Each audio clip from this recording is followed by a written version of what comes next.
Hello everyone. There has been a recent article on Indian Express that as per Ministry of Commerce Department of Promotion of Industry and Internal Trade said that there has been decline in foreign direct investment.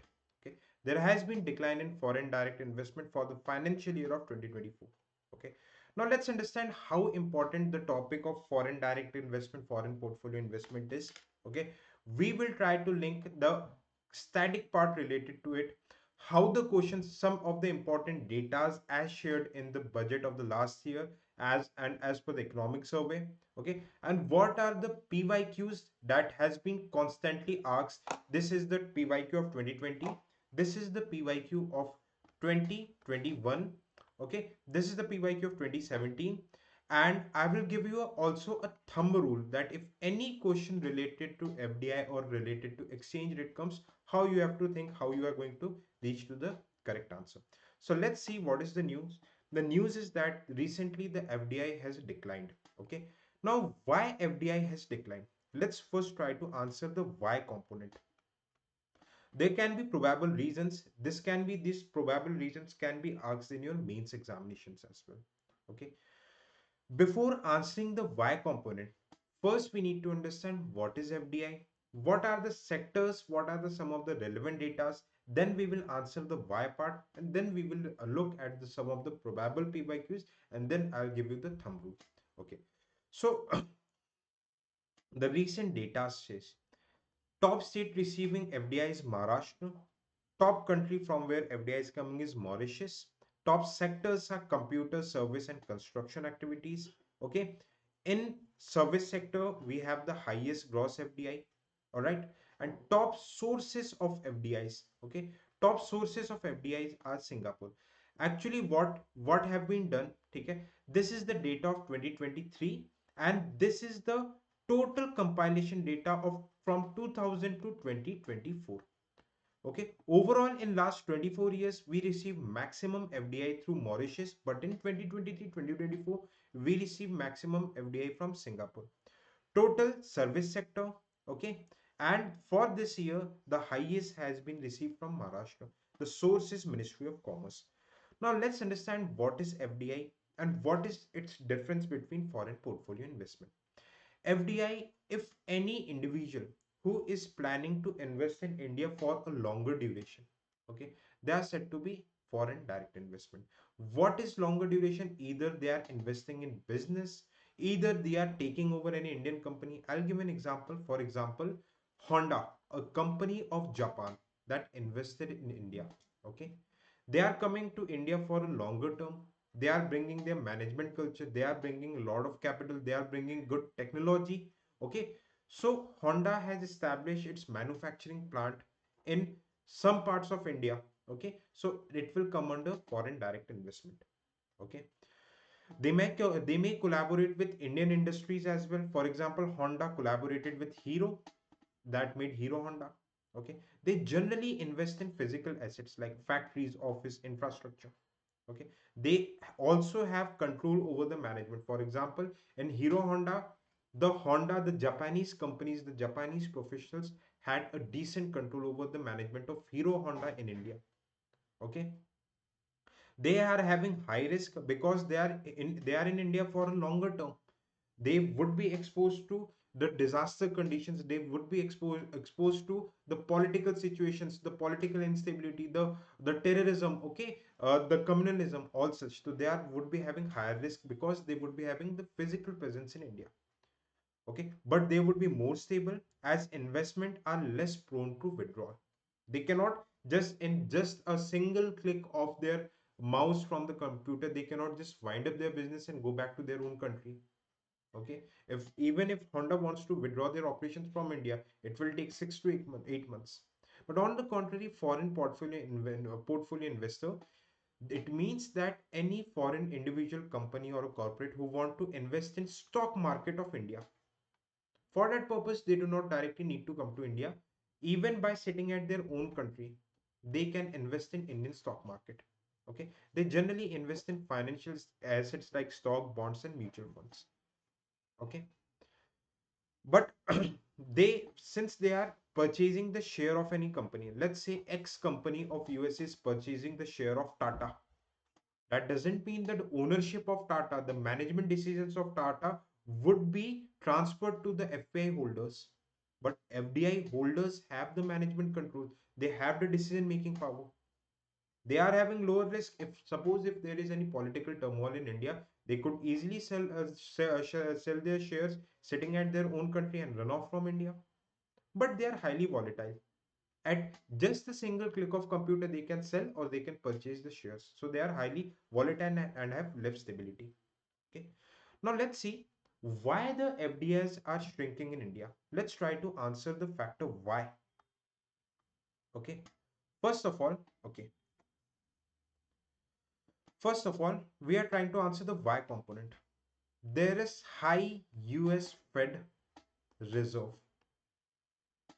high interest rates offered by the United States Federal Reserve.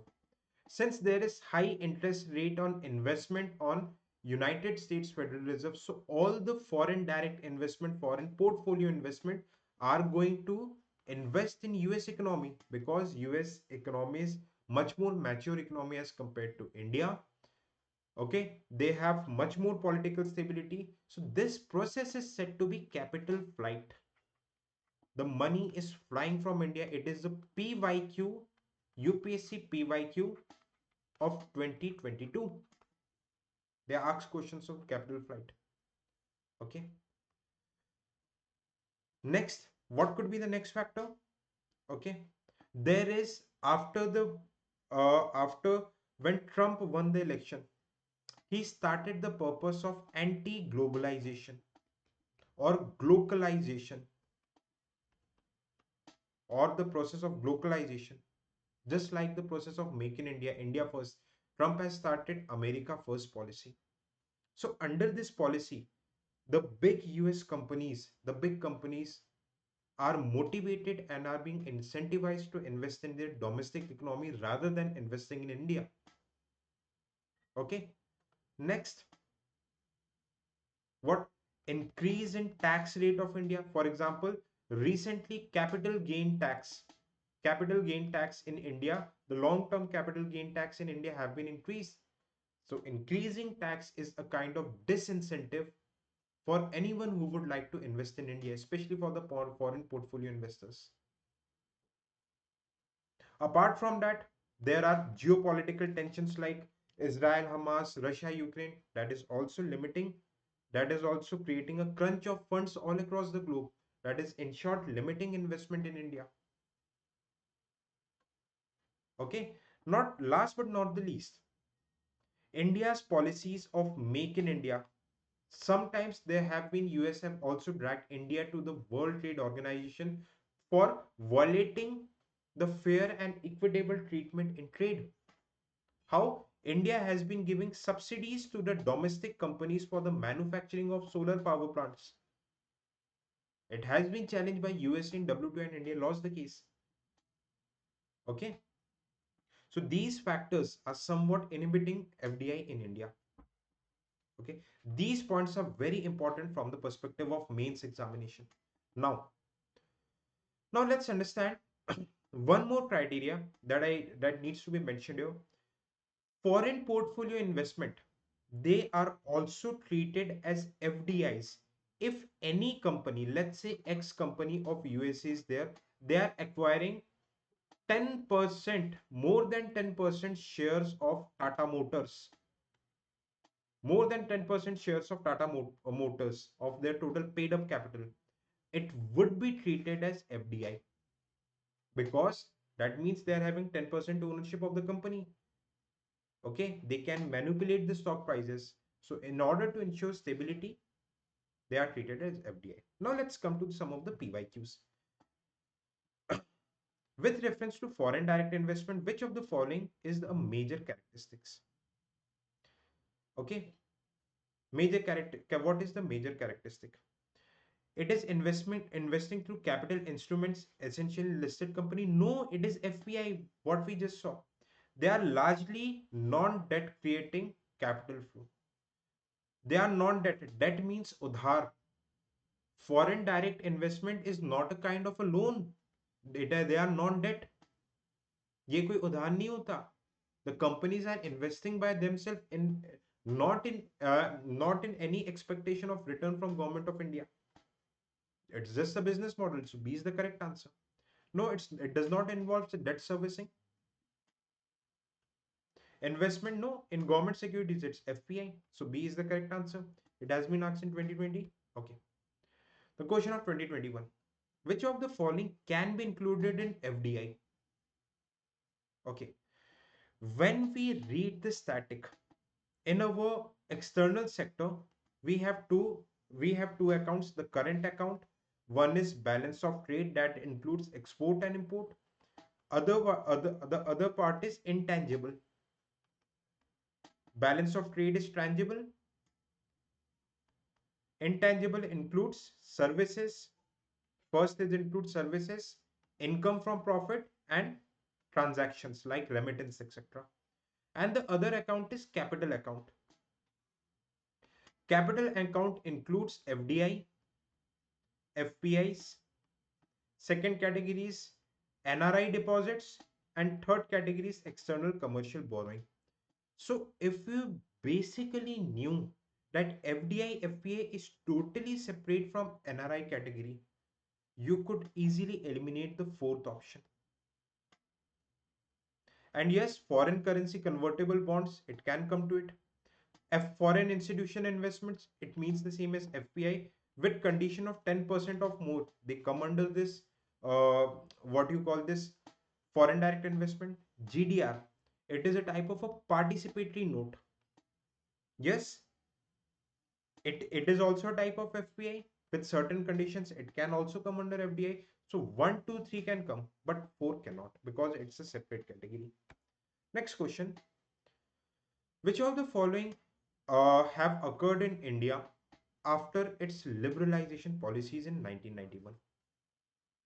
Okay, so this is the homework question for you.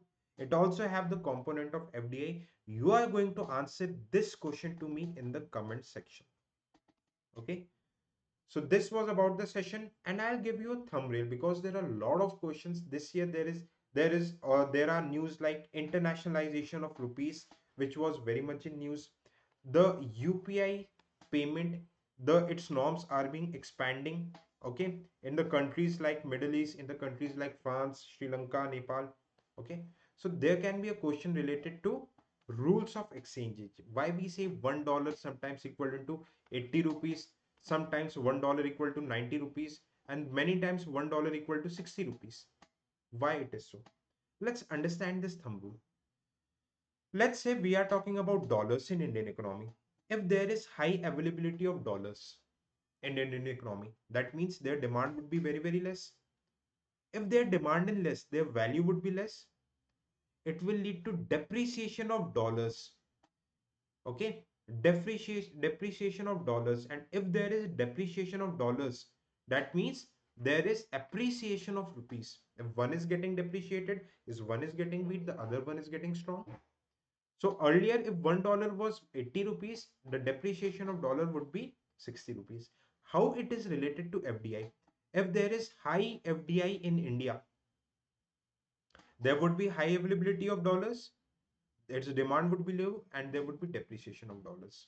If there is high exports, then there would be high availability of dollars. This is the thumb rule. In the similar way, if there is high need of dollars in Indian economy, its demand would raise, its value would raise, and there would be appreciation of dollars. For example, if we import, for import we need to pay in dollars, there would be high demand of dollars, its value will rise. So in this case, earlier if $1 was 80 rupees, the new currency exchange rate would be $1 would be equal to 90 rupees. Okay. This what I explained as capital flight. Okay. In capital flight, what's happening? All the dollars from Indian economy is flying to US economy as the Federal Reserve rate of investment of US have been increased. So there is need of dollar, there is deficiency of dollar. Its demand will increase and there would be appreciation of dollar. So constantly we see in news the rupees are getting weaker or getting depreciated. So I hope the lecture was clear. Thank you so much for watching it. Bye bye. Take care and Jai Hind.